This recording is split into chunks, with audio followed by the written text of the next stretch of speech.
Oh, look at that. What time is it? It's time for Mia to read more bad fan fiction. Huzzah! And lo, there was much rejoicing. Hey everybody! I hope you are ready for some very lovely, cringy, action-packed twists and turns fanfiction from the Welcome to the Mansion, etc., etc. You should know this by now if you've come this far. If you have come this far, thank you very much. Love you. I'm just gonna jump right into this. So, when we last found our hero, Naomi, she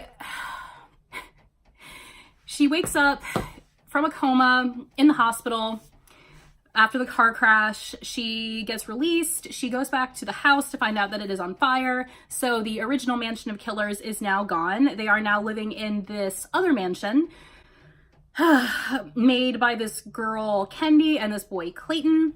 And there is some drama, llama ding dong, happening with Naomi and Jeff. Basically, Jeff is now part of Grace's band. He's singing. They are dedicating a breakup song to Naomi, and Naomi confronts Jeff a little bit later, being like, why'd you break up with me? And he's like, I never loved you. And then she goes and like finds comfort in the arms of Masky. You know, I will keep bringing this up. The fact that like Naomi forgot that Masky was like her new boyfriend, and what else happened? That was a pretty action-packed chapter.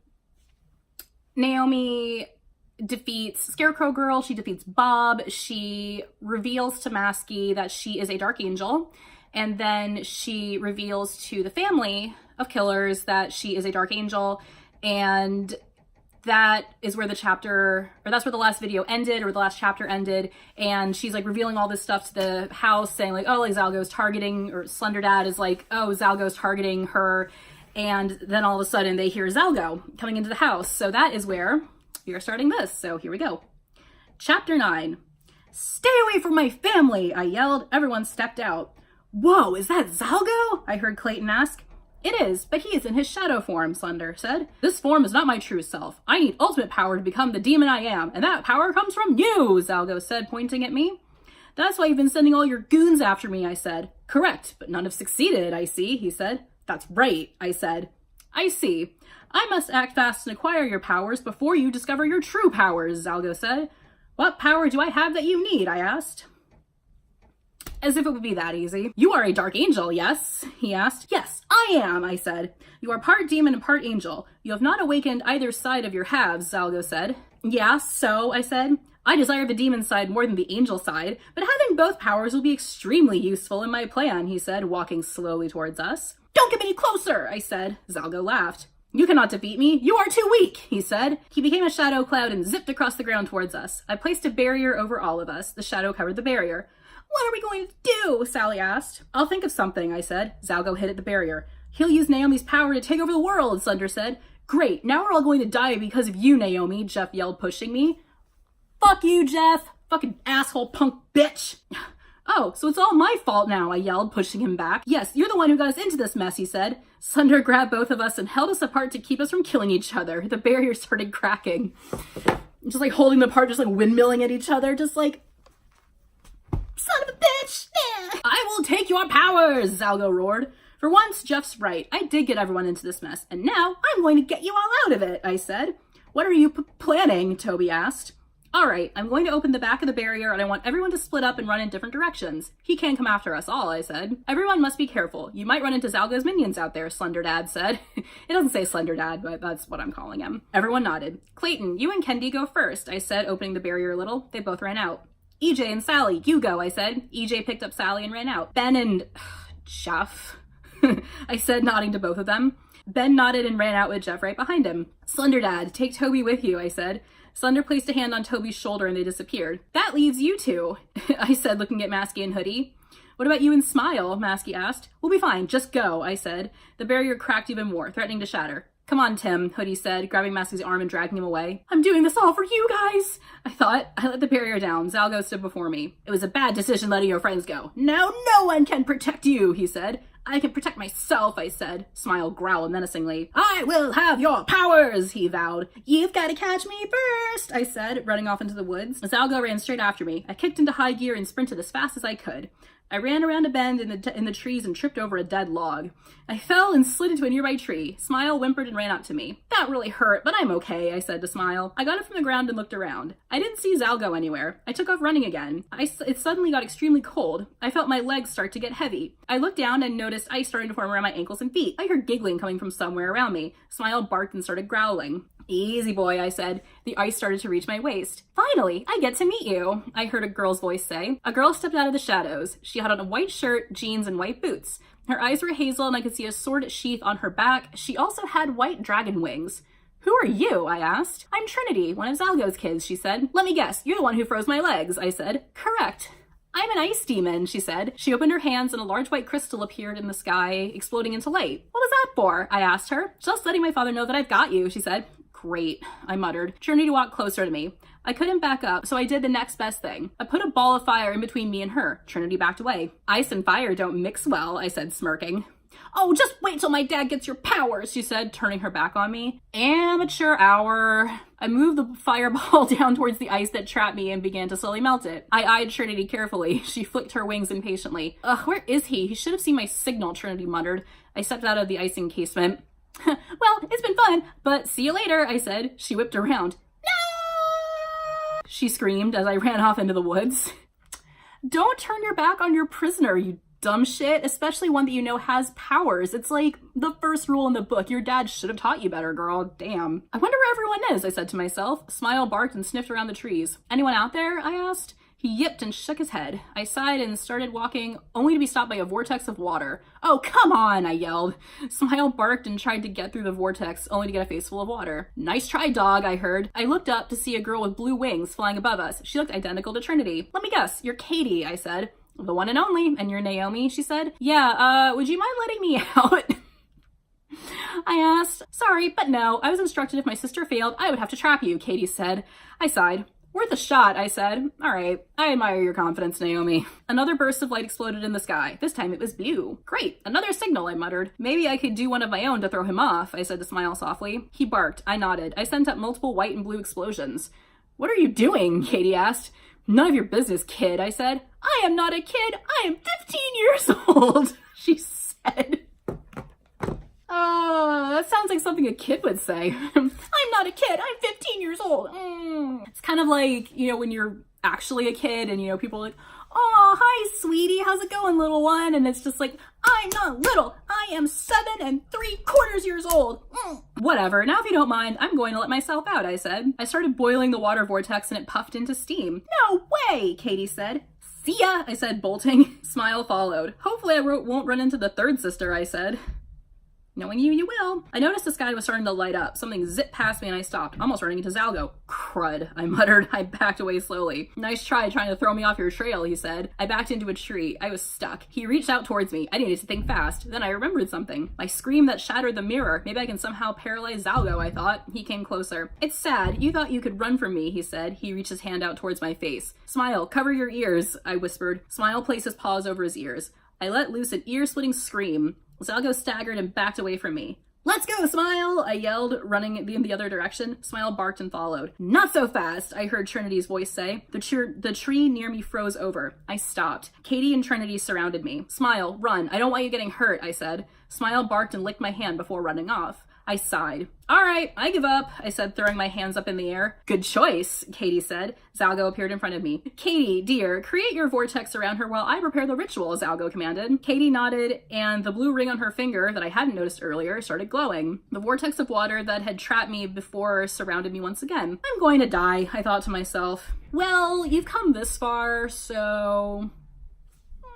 I looked at the wall of water. If I tried to escape, I would probably die. No way but up, and I can't fly, I said to myself. If only Joshua were here, he'd be able to get me out. Father, can't Trinity make an ice wall? It would be easier than me having to hold up this vortex steady, Katie whined. No way, she'll just melt the ice like last time, Trinity said. She's bound to evaporate my water wall, Katie yelled. I stared at the spinning water before me. I sat on the ground, not knowing what to do next. All of a sudden, a loud, high-pitched whistling came from somewhere in the woods. Zalgo was just kind of like, hey, one of you go and see what it is. And then there's a scream in the woods. Go find your sister, Zalgo yelled. What about her? Katie asked, referring to me. She won't leave after she's given up, Zalgo said. The wall of water diminished and Katie flew off to find her sister. If I didn't know any better, I'd think your friends are trying to rescue you, confusing the girls with their antics, Zalgo said, stepping closer to me. I backed away from him. Screams ran out through the forest. Zalgo sighed. My 2 youngest daughters were never skilled, he mused. He looked at me. No matter, I will have your powers, he said, gripping my arm tightly. I tried to jerk my arm away, but he had a tight grip on it. Lightning suddenly struck the ground where Zalgo stood, electrocuting him. He let go of my arm and roared in pain. Stay away from my sister, you freaking demon, I heard a boy yell.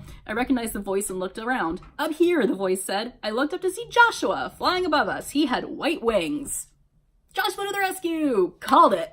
Thanks for the rescue, I said. No problem, he said. Zalgo groaned. I started running again. Joshua followed after me. Hey, you know you can fly, right? Joshua said. What? I asked. You can fly, he said. I don't even have wings. How am I supposed to fly? I asked. You do have wings. It's the angel side of you, he said. I don't exactly know how to use them, I said. Just think you want to use them and they'll appear, Joshua said. If only everything in life was that simple. Whatever you say, I said. Seriously, it would really help if I had wings, I thought. Suddenly, black wings erupted from my back. You better learn how to use those now. Zalgo is right behind you, Joshua called. I nodded and took off into the air. I can't believe I'm actually flying, I shouted. Joshua came over. Nice job, he said. So basically they're like flying. She's like, how did you find me? Blah, blah, blah. And they're just kind of fluttering around and musing about things. Naomi's like, what does shadows hate the most? And it's sunlight. So basically they're trying to like devise this plan to keep everybody distracted until sunrise, and that way the demons will be forced to retreat. Otherwise, you know, poof. They split up. Naomi's hiding in a tree. She sees Katie and Trinity walking underneath her. She plays a little trick on them and freezes the ground, and one of them slips. Seriously, you guys are hilarious, I said. They turned around. You did this, didn't you? Trinity accused. Yeah, I did, I said. You'll pay for that, Katie said, trying to grab me. I sidestepped out of her reach and ran. Catch me if you can, I said. A flash of yellow appeared in front of me and I crashed into it and hit the ground. Ouch! Why do I keep crashing into things? I yelled.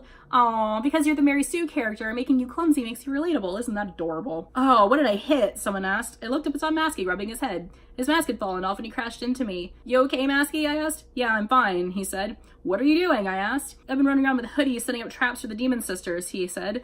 He looked at me for a second. Hang on, you have wings, he exclaimed. Yeah, I do, but I can't talk right now. I'm kind of running for my life at the moment, I said. Ugh, God.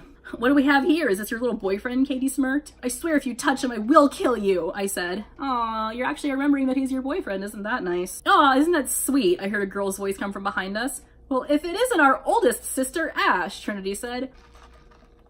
Great, this is just what we needed. More elemental demons, I muttered. Sorry I'm late. Lizzie and I had other work to do, Ash said. She's the one whose wind vortex sucks the life out of you, Masky whispered to me. That's right, cutie, Ash said, heading over to her sisters. Why are you here? You'll be leaving soon. The sun is almost up, I said. That's true, but it doesn't mean we can't still try and catch you, Ash said.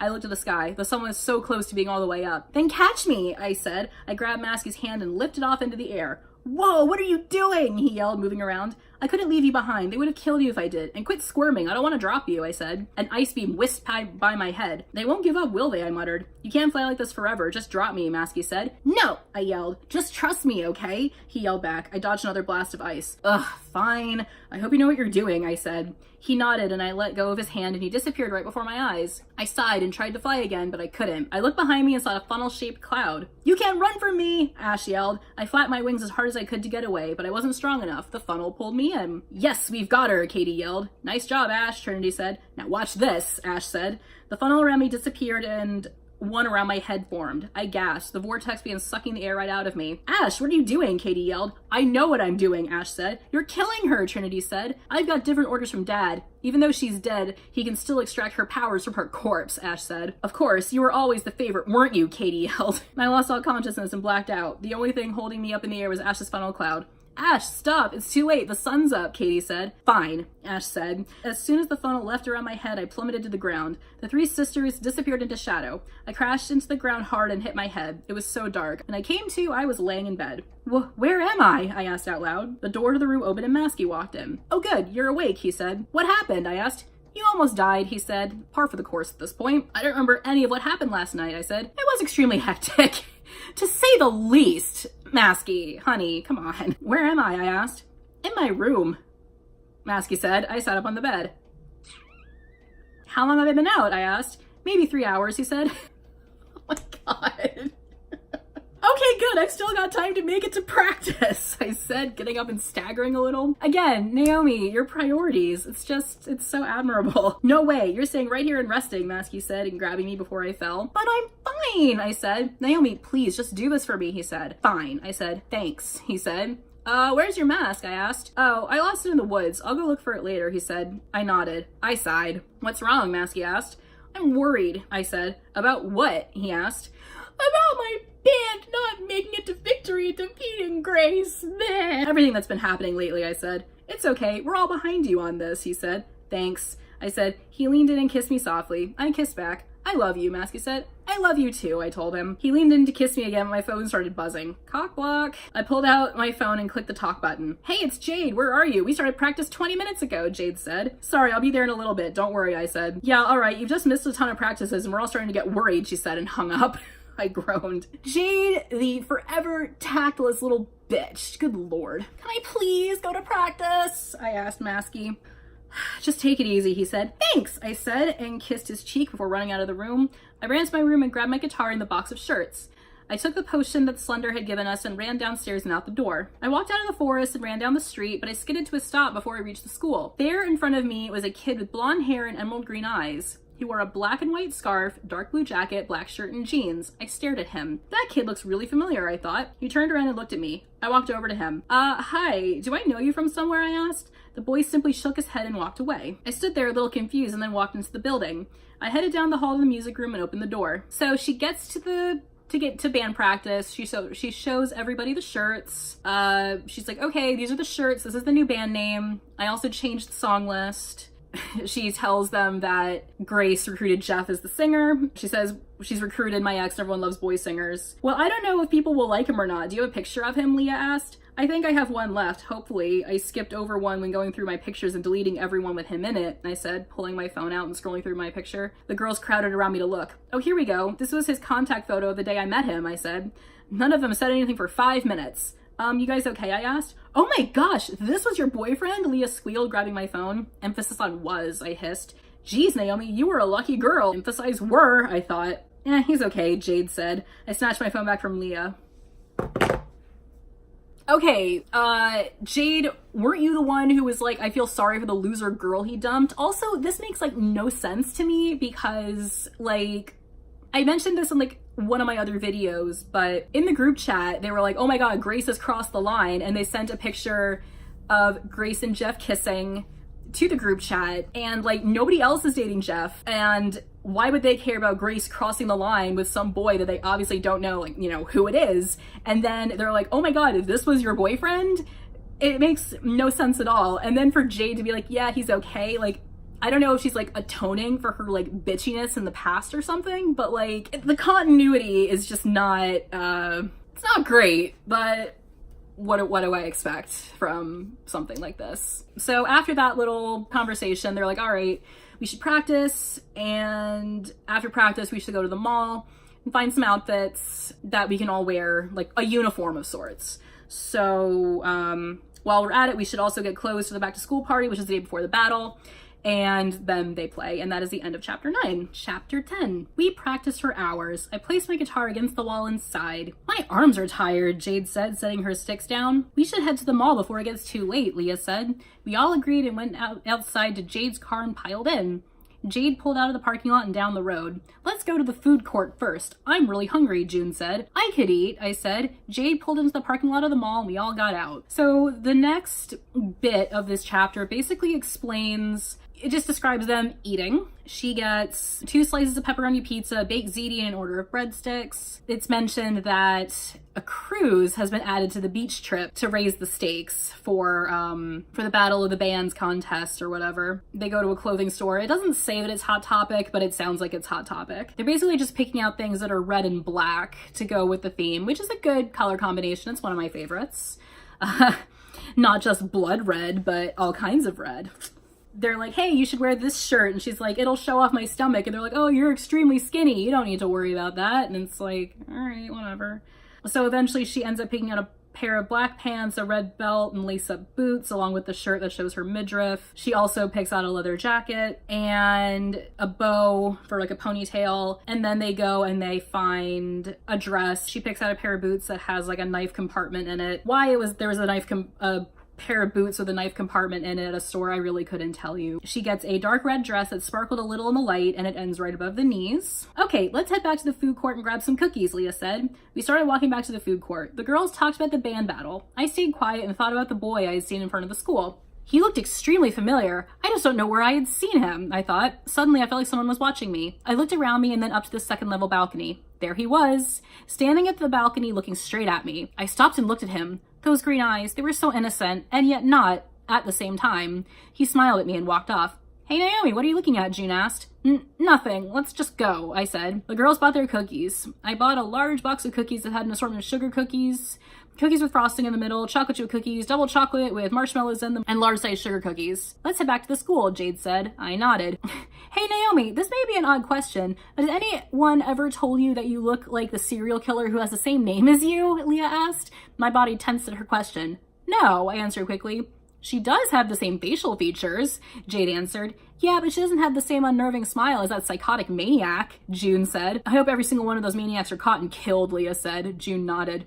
They've terrorized us enough, Jade said, huffing angrily. We walked back to Jade's car with the girls still talking about the killings. I shook my head. We're going to win this thing for sure, Leah said. Yep, we just gotta work hard at it, June said. So should we meet tomorrow or not? Leah asked, looking at me. You guys can decide, I said. I've got work tomorrow, June said. Yeah, same here, Jade said. All right, well, I guess we'll meet the next day then, Leah said. Yeah, I'll see you guys then, I said, picking up my guitar case and walking out of the band room. I walked down the hall and stopped. Leaning against a wall of lockers was the same boy I'd seen throughout the day. He smiled and ran off down the hall. Hey, wait, I yelled, running after him. He ran outside and down the street toward the woods. I followed, trying to keep up, but it was difficult carrying a guitar case and running at the same time. Binge, you just discovered that you have wings. Maybe, buzz those out. He stopped and looked at me. I could see it in his face. He was taunting me. When I got close to him, he bolted into the woods. I ran behind him and stopped. That's it, I yelled. I placed my guitar case against a tree and took off after him. I slid down a hill and stopped. There he was, standing in the middle of a clearing, except he looked different. There were two stitched-up places that went from his forehead to under his each eye, and two that went up the sides of his cheek. Why are you following me? I asked. He smiled. Don't you recognize me, Naomi? He asked. I stayed silent. You should remember me. If you don't, I'm sure I can give you a few hints on who I am, he said. I stared at him. Maybe this will help. You can't kill me! I'm your little brother, he cried. I stared at him for a second and then it hit me. You died. How are you alive? I asked, staring at the boy in front of me. That's a story for another time, he said. I know who you are, I asked. Do you now? He said, walking towards me and stopping only a few feet away. If I wanted to, I could easily kill him again, but I didn't. You're Lou, Jeff's little brother, I answered. Lou gave me a blood-curdling smile. That's right. Anyways, how is my dear brother? Lou asked. Oh, girl. Plot twist. Why should I care? I said, kicking at the ground. Did you two break up? He asked. I nodded, showing my hands in my pockets. You two were perfect, though, he said. Not perfect enough, apparently, I said, walking back to the tree I placed my guitar at. Lou followed. So where are you living? If you don't have a place, you can always come live with us. I'm sure Jeff would be glad to see you again, I said. Lou's face had contorted into one of disgust and hurt. Naomi, read the mood. Read the room, kiddo. Like, Captain Oblivious, striking yet again. Oh my god. I don't think I can face him, Lou said. Well, you don't have to, but do you need a place to stay? I asked. I guess so, Lou said. I nodded. Follow me, I said. We walked deeper into the woods. Hey, Naomi, I heard someone yell. I looked around and spotted Toby and Masky. Hey, guys, I yelled, walking over to them. Toby was covered in blood and so were his hatchets. What were you guys doing? I asked. Just having a little fun, Toby said, excitedly tossing his hatchets into the air and catching them. And it's hatches, not hatchets. Who's this? Masky asked, looking at Lou. This is Lou, Jeff's younger brother, I said. Jeff never talked about him before, Toby said, twitching. Figured as much. He almost killed me, Lou said. Geez, Masky said, running a hand through his hair. I nodded. I was just bringing Lou back home. He needs a place to stay, I said.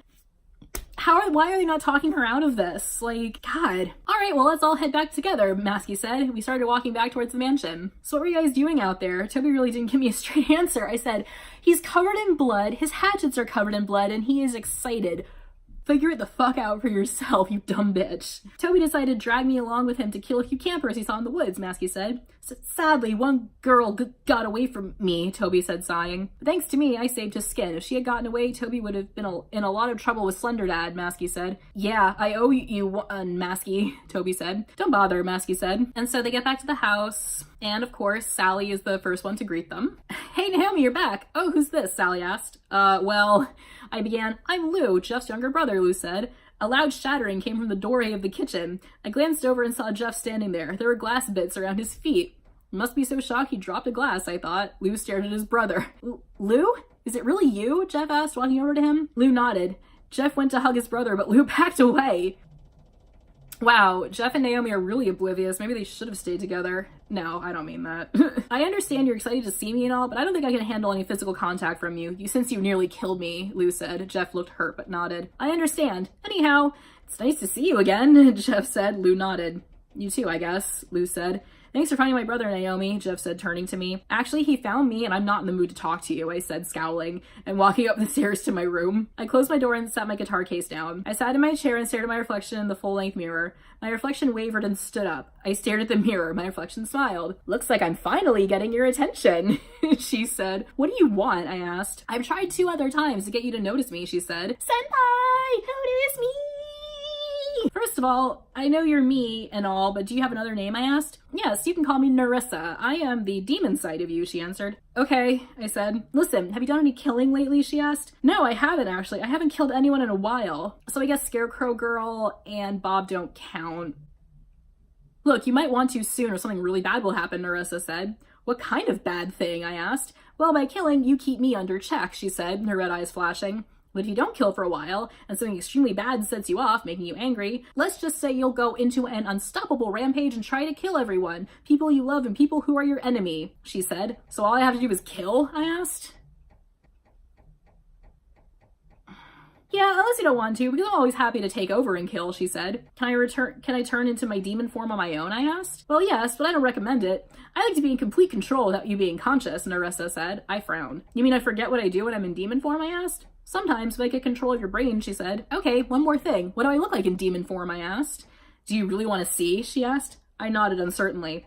Fine, but it's really gruesome, she said, as the crystal on her necklace began turning black. Shadowy mist wrapped around her, turning the mirror black. The mist slowly went away, revealing Nerissa as a demon. She had blood-red wings, fangs, a scorpion tail, and horns. Amazing, isn't it? She asked, her eyes glowing. I was a little afraid at what I was seeing. I can't believe that is somewhere inside of me waiting to get out, I thought. Are you scared of me? She asked, stepping forward. The mirror wavered, and her hand reached out of the mirror and towards me. I backed away. She laughed. I'll take that expression on your face as a yes, she said.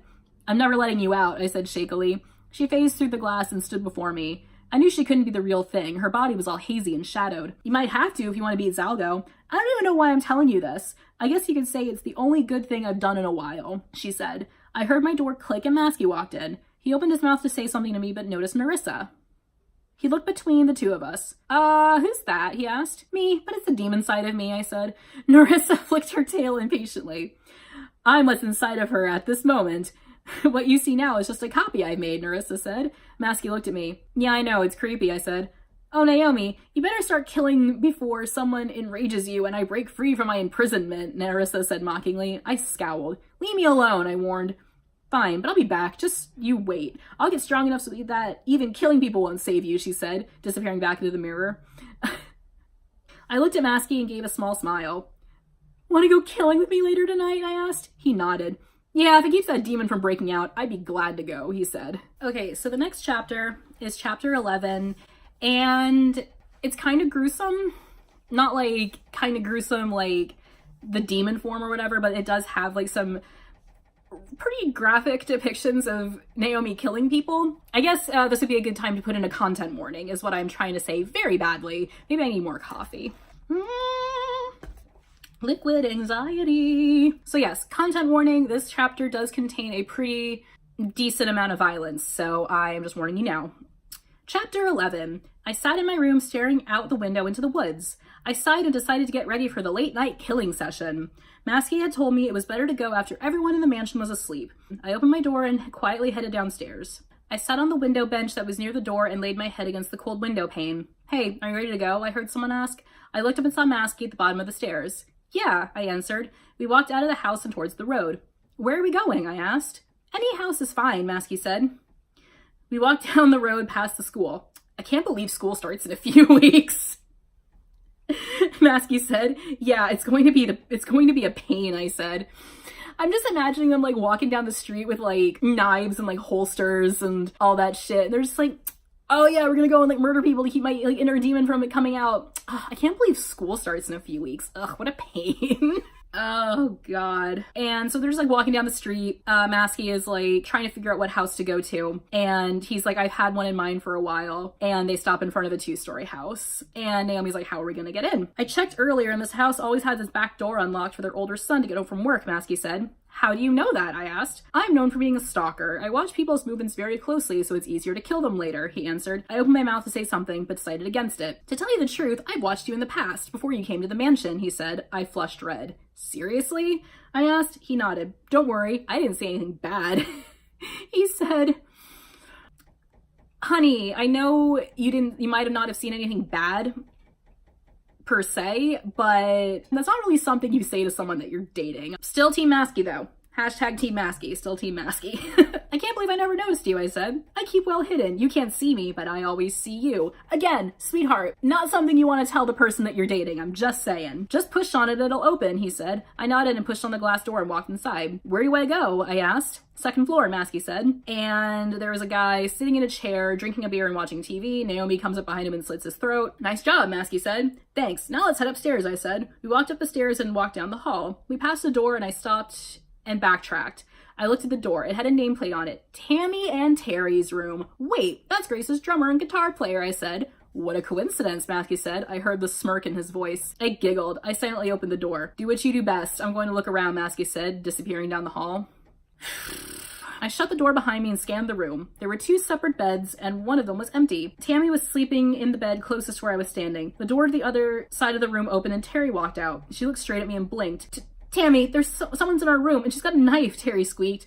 Just go back to sleep. You're having a nightmare, Tammy said, sitting up. No, I'm wide awake. Just look, Terry shouted. I got right in Tammy's face as she turned around to see what her sister was pointing at. Boo, I said. Tammy shrieked and fell out of the bed, getting tangled in the bed sheets. I shook my head. Pathetic, aren't you? I said. She struggled to stand up and run. She basically like does a whole bunch of this and a whole bunch of this, and her sheets get stained.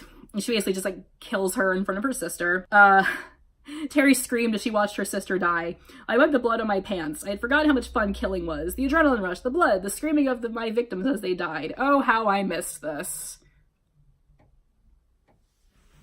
Let's play a game, Terry, I said. How do you know my name? She asked, backing away. I know plenty of things. Anyway, about the game I want to play. Let's play hide and seek. You hide and I'll count to 10. If I can't find you, then you win and get to live. But if I do find you, then you die, I said. Terry looked frightened.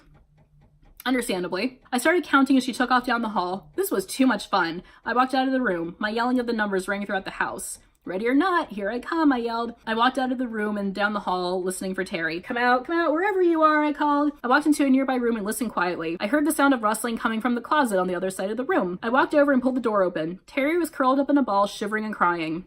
Found you, so I win, and you know what that means, don't you? I probed. Please, don't kill me, she said. Let me think. How about no, I said. I grabbed her arm and pulled her out of the closet. She screamed and kicked, trying to get away. I let her arm go and kicked her in the stomach. She doubled over, gasping for air. Just like your sister, you're pathetic. Let's play one more game, I said. She stared at me. Take a good look at my face and tell me who I am, I said. She stared into my eyes. Her eyes went wide with horror. You're Naomi, that girl who beat up Grace, she said. Correct, but sadly, that answer won't save you, I said. And then she, like, does a lot of this. What was that? I'm sorry, I can't hear you over the... God. What was that? I'm sorry, I can't hear you over you choking on your own blood, I yelled. And then she basically, like, almost, like, severs her head. And she sighs... I sighed and stood up, wiping sweat off my cheeks, smearing blood all over my face. I heard a door opening somewhere downstairs. And basically it's the older brother coming home, and he's just like looking around going like, oh my god, who could have done this? No, gosh, no! So basically he's like just running around like looking for people. "Who are you, you freak?" the boy yelled. I walked out of the room and followed to where the boy was. He was standing in a room with Masky. "Is that important? You're going to be dead soon anyways," Masky said. The boy pulled a gun from his back pocket and pointed it at Masky, and here we have the lovely continuing trope of everybody in this fucking universe having a goddamn gun on their person at them at all times. Really like that continuity from the first book. Lovely. Just so great. Really glad that you're keeping up with that. "How did I not notice that gun there before?" I thought. "You're the one who's going to die," the boy yelled. I acted quickly. I kicked the boy's legs out from under him and he hit the ground hard. The gun fell from his hand. I grabbed it and pointed it at his head. "Oh, you've done it now. You threatened my boyfriend, so now you're going to die," I growled. And, you know, that happens. "Thanks for the save," Masky said. I nodded. We walked downstairs. "Just so we don't leave any evidence, I think we should burn the place," I said. "Good idea. There's some gasoline in the garage. I'll go grab it," Masky said, walking outside. A minute later, he came back inside with 2 canisters of gasoline. They just empty gasoline everywhere. And then they walk outside, and Masky goes, "Light it up."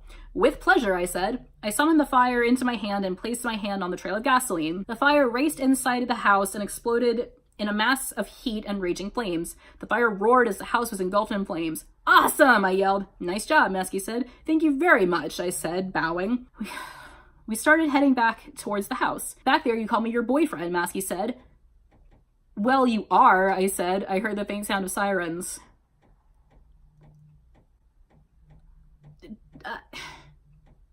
I'm really confused at the relationship dynamics here. Like, what does the author think is a boyfriend? Like, what constitutes being a boyfriend? Like, I thought if you say "I love you" to someone that you're kind of serious about your relationship, whatever.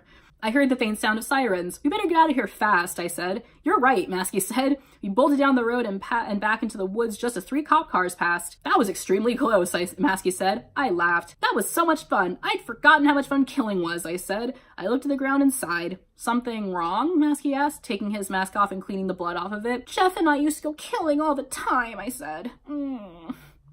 "Jeffy." "Bet it wasn't nearly as fun as our killing," he said. I smiled. "No, this was extremely fun," I said. "Hey, you've got a little something here," Masky said, pointing to my face. "Huh? Oh yeah, a little blood here and there," I said, laughing. Masky took my hand in his and kissed me. "You look beautiful covered in blood," he said. "You're so romantic," I said sarcastically. We both broke out laughing. We walked back to the mansion and walked inside. Everyone was still sleeping. We crashed on the couch and talked. "So what should we do for the next adventure?" I asked, leaning my head against his shoulder. "It's a surprise," he said. "Oh, I do like surprises," I said. "I think you'll like what I've got planned," he said. I smiled and closed my eyes, instantly falling asleep. As I have previously stated, write as much fanfiction as you want. Write it as self-serving, as violent, as whatever as you want. Just don't glorify it. Don't glorify killing people. Don't glorify serial killers. Do not glorify or sexualize creepypasta characters. And like, I understand that writing and artwork is like a good coping mechanism. And like I said before, props to the author for taking her demons or her like bullying or whatever the fuck has happened to her. Props to her for taking that and putting it into a creative medium and not going out and doing it. But at the same time, it's just kind of like, I remember back in high school, and one of the big things that a lot of kids and like, you know, like the goth subculture or whatever, they were like looking for reasons to have a mental illness, or they were like taking the fact that they had like a bad day and saying, and like posted on MySpace, because that's how old I am. They would post on MySpace saying that they were like suicidal because they had a bad day. And to be fair, the knowledge of mental illness is not nearly as comprehensive as it is now, or we didn't know like nearly as much about mental illness as we did, you know, as we do now. But I feel like this is kind of, I'm seeing a lot of that in this. And like I said, this is written by a teenager, so maybe that's the mindset that's going on here, but it's not fun to be psycho. It is not fun to be, or psycho. It is not fun to be depressed. It is not... Like, I suffer from a form of bipolar disorder. It's called cyclothymic disorder. I have really severe anxiety. I have awful depressive cycles. I have a lot of other shit going on. I really would not wish mental illness on anybody. It's not fun. It is not glamorous. It is not something that you should want to have. Like, if you I feel like wanting to be depressed because you see yourself as an artist or that you are an artist or something like that. Also, I really hate it when people say that you have to be depressed to be an artist. You don't. I know plenty of artists who are like happy, thriving people. And, you know, we all have bad days. We all have good days, but it's like I said, it's not fun to be depressed. It is not fun to be psycho. And I know I'm like repeating myself a lot, but I don't really have notes. I just sort of thought about this. Yeah, don't glorify mental illness because you want to write a story about it. Like, it's not cute. I understand that she might not have a good idea about what mental illness is or like what it manifests as and everything like that. But this is why we do research when we write things. Even if it is fan fiction, I have like done tons of research before writing fan fiction before. Yeah, I'm definitely rambling a lot. But yeah, those were for the next like 3 chapters in the story. They were like, some of them were a bit shorter and I paraphrased a lot of it because there is a lot of filler and a lot of repetition and stuff like that. So the next couple of chapters I think are a bit longer. I'll probably go back to reading 2 chapters unless I really decide to paraphrase it. I'm scrolling through it right now on my phone, but yeah. Okay, so that's it for this video. I love and appreciate every single one of you who take time out of your day to watch my videos. I hope you are having a wonderful day. I hope you are having a wonderful weekend, whatever part of the week you're watching this video at, and I will see you all in the next one. Love you. Bye.